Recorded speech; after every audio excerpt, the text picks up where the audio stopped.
Assalamualaikum warahmatullahi wabarakatuh. Alhamdulillahirabbil alamin wa bihi nasta'inu ala umuri dunya waddin. Wassalatu wassalamu ala asyrafil anbiya'i wal mursalin wa ala alihi wa sahbihi ajma'in. Amma ba'd. Rasulullah sallallahu alaihi wasallam pernah bertanya, menurut kalian siapakah orang yang mandul itu? Maka Abdullah bin Mas'ud radhiyallahu an menuturkan, kami menjawab, yakni ketika itu Rasulullah SAW berbicara kepada para sahabat radhiyallahu anhum radhu'an. Para sahabat mengatakan orang yang tidak mempunyai anak. Ini sebagai jawaban untuk pertanyaan tersebut. Nabi SAW menjawab, bukan seperti itu. Orang yang mandul adalah seorang laki-laki yang tidak mampu memberikan apapun kepada anaknya. Beliau Sallallahu Alaihi Wasallam bertanya lagi, menurut kalian siapakah orang yang perkasa itu? Abdullah bin Mas'ud radhiyallahu an mengatakan, kami menjawab, orang yang perkasa itu adalah laki-laki yang tidak terkalahkan.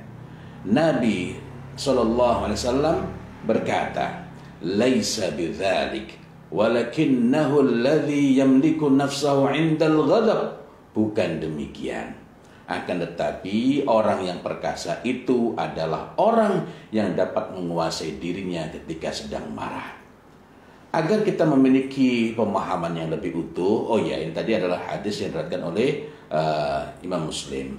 Agar kita dapat memiliki pemahaman yang lebih utuh, marilah kita ingin sejenak bahwa dalam riwayat yang lain kita memperoleh pengertian yang dimaksud dengan orang tua yang mandul ialah orang tua yang mempunyai banyak anak, tetapi anak-anaknya itu tidak ada yang memberi manfaat sedikit pun bagi kedua orang tuanya sesudah mereka tiada.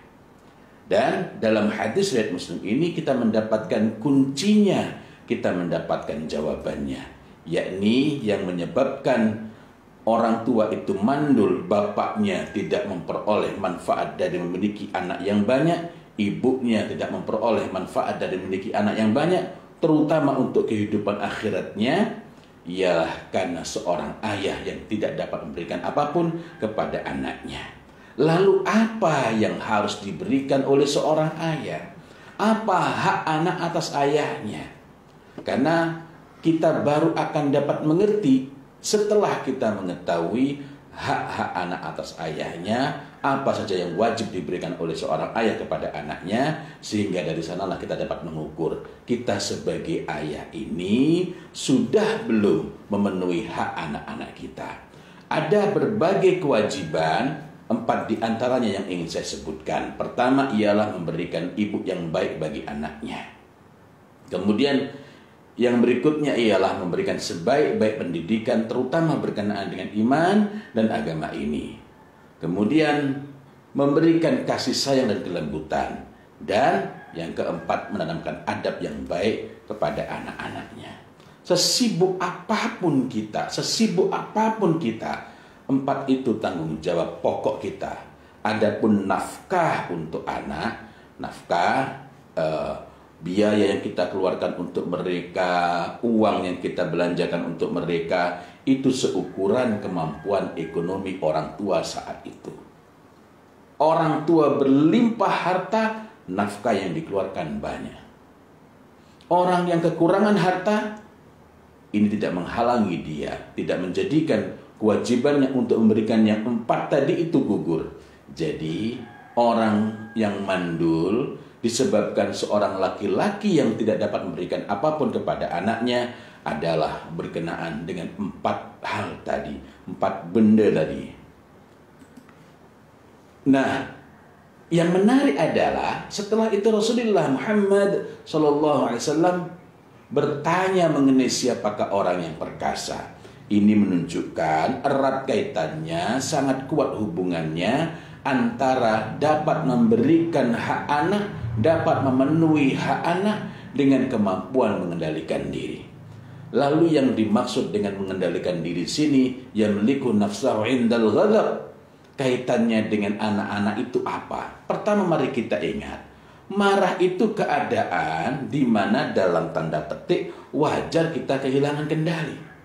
Dalam kondisi wajar kehilangan kendali saja, itu pun kalau kita perturutkan, kalau kita tidak dapat mengendalikan diri, maka ini sudah cukup untuk menjadikan anak-anak itu tak memiliki sikap hormat kepada kita, tak memiliki ikatan batin kepada kita, dan mereka tidak berbuat baik untuk kita. Lalu kalau begitu, apa sih hal-hal pokok dalam kaitannya dengan mengendalikan diri itu? Pertama adalah mendahulukan hak anak daripada kesenangan pribadi. Ini tadi marah.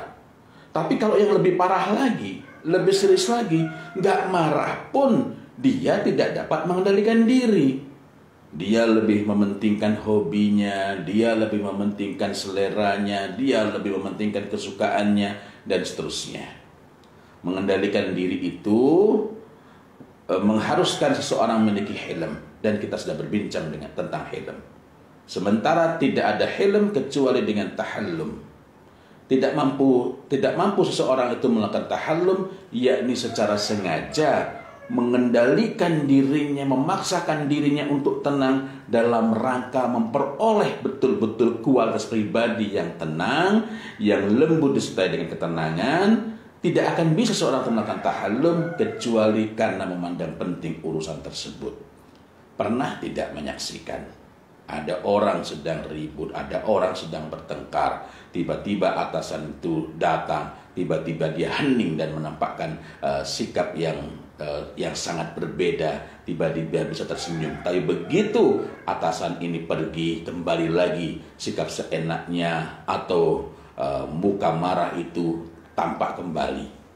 Atau dalam bentuk-bentuk lain kita mungkin menyaksikan sangat banyak. Artinya ketika memandang penting untuk bersikap tenang, minimal hanya ketika ada atasan, maka saat itulah mereka dapat bersikap tenang. Tetapi ketika tidak memandang penting, maka orang itu akan berat untuk melakukan tahallum. Capek itu manusiawi, lelah pun hal yang wajar. Tetapi anak itu akan dapat merasakan betapa berbedanya antara lelah dan enggan. Betapa berbedanya antara lelah, ketidakmampuan orang tua untuk melakukan yang lebih. Ketidakmampuan orang tua untuk melakukan yang lebih. Dengan orang tua memang tidak bersedia, orang tua memang tidak berkehendak untuk melakukan kebaikan-kebaikan, untuk melakukan kemaslahatan-kemaslahatan, untuk memberi perhatian kepada anaknya. Sangat berbeda. Nah, kalau orang tua itu memenangkan emosi pribadi, maka yang membuat penting terasa remeh.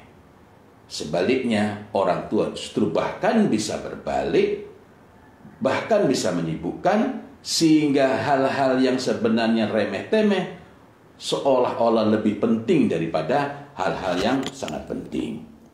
Nah, inilah yang kita perlu pikirkan, inilah yang perlu kita renungi.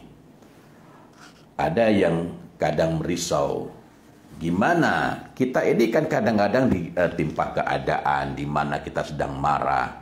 Marah itu tidak masalah selama dia belum menjadi kata kerja.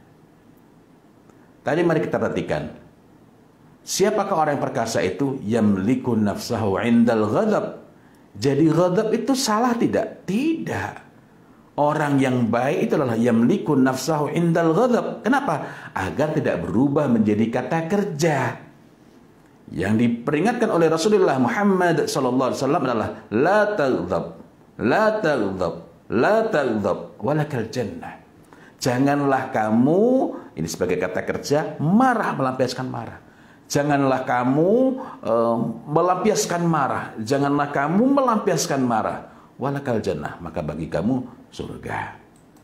Marah itu kalau kita pendam, kita kelola, bukan sekedar diingkari, bukan, tapi kita kelola, kita tata diri kita, maka ini justru menjadikan diri kita kuat, justru menjadikan diri kita baik.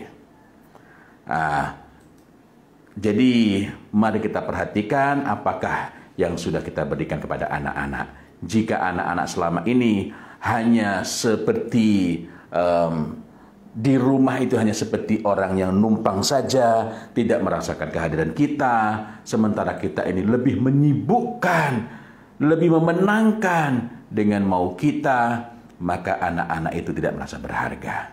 Anak itu merasa berharga dengan kehadiran ayahnya jika ia merasakan ayahnya sungguh-sungguh memiliki rindu dan sungguh-sungguh tulus ingin mendengarkan.